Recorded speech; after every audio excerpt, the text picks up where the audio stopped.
Hello friends, in this video I am going to show you a counter gambit which is known as Falkbeer Countergambit, and this you can play this against the King's Gambit uh, opening, where white starts with e4, black responds e5, and then white replies with f4. That's King's Gambit, and then immediately you can play d5. That's Falkbeer Countergambit. Here, this is by the way, this is a very aggressive opening where black declines the pawn offered as a sacrifice, instead opening the center to exploit white's weakness on the king side. So after the standard capture, e takes d5. Black may reply with either uh, e takes f4, which will transpose into king's gambit accepted, or there are a couple of options where uh, black can play e4 or a more modern c6. So all of those options are available, and we will discuss all of those options one by one in this video. But friends, in this opening, say for example, if you do not capture, if you sorry, on this position, there is a well-known blunder possible if you do not, if the white is not careful and captures here, f takes e5, then queen to h4 check is available, and even now if you even try to save this by g3, then queen takes e4 check, and then as soon as you move your king, uh, the rook will be gone because it was a fork on the king and the rook. Or even at this position, if you do not move play g3, uh, even if you play anything like king to e2, then again king to e4 check, and as soon as you move king to f2, then another check will be coming, bishop to c5. So the white's king side will be scrambled. If you take this if white makes a blunder of capturing the pawn at e5. So friends, I hope while playing for white you will never make this mistake. So let's go back and see what happens from this position. E takes d5. What happens if black plays e4?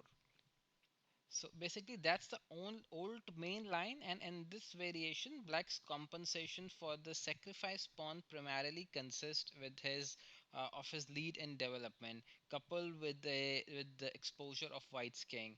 A typical line may run uh, d3 and knight f6 from the white, where d takes e4, knight takes e4, knight to f3, and bishop to c5. So where black aims for a weakness on f2. Friends, on this position there are a couple of options available. One is queen to e2. So because the knight is pinned here at the moment, so of course it has to be defended. So bishop to c5, f5. But friends, instead of bishop b5, there is another option available, which is f5. So in this case, knight can go to d2, and then increasing pressure on this pinned knight, where bishop to f2 check is also possible when the king moves to d1, and then queen takes d5 joining the attack, and knight to c3 because this knight is pinned. So knight to c3 is possible, attacking onto this queen. But friends, from this position, when knight goes to d2, g4 is, yeah, instead of playing knight to g2 here, g4 is also possible. So basically you're trying to remove this pawn, so you can win this knight here at this position. Another option, if you do not play g4, you can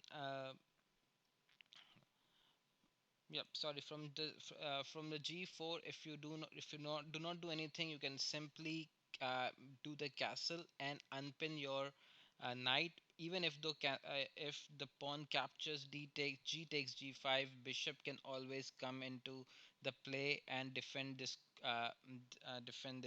knight from this position.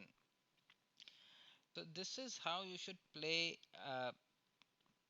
Mm, Sorry, e4. Yeah, so say for example, if you do not play e4, and from this position where e takes d5, you play c6. So let's see what happens if you play c6 on this position. So friends, this e6 move is basically a called Nimzowitsch variation, and this has become the most commonly played move after e takes d5, with its most notable advocate being John Nunn. It is usually attributed to Aaron Nemzovich, who successfully played it in different games. So here, friends, on this position, there's no point capturing this. I think Queen to E2 is the most logical reply from here, threatening a discovered check onto the Black's king. However, knight to c3 and e takes f4 is also very common in these positions. So friends, what exactly has black has gained from this? See, on the king side, uh, it has three pawns against the two. In fact, you can say there's a four pawn, but this from the positional perspective, this pawn is very position of this pawn is not very good, and it will fall sooner or later. However, this pawn will just this pawn will give you an option to make a check, and if white tries to defend it, this pawn will become crucial, capturing it. So this is an option possible here in this counter for Falkbeer Gambit. So friends, on this position, a couple of options available for the white. This white can capture this pawn. It can bring out his queen for the check, and either it can also but knight f3 is the most logical move to prevent queen to h4. From this position, black can also simply focus on their development. Uh, Bishop to g4 is an option. The dark square bishop to b4 is also an option. The knights can come and play into the game, and even queen to e7 is also an option. So that's a very open game, and it can to any of the side, whoever plays best. But I have shown you how you should the standard book moves for both um, old line and the Nimzovich variation. Let me know how you find this video. Do send me your comments. Till then, take care. Bye bye.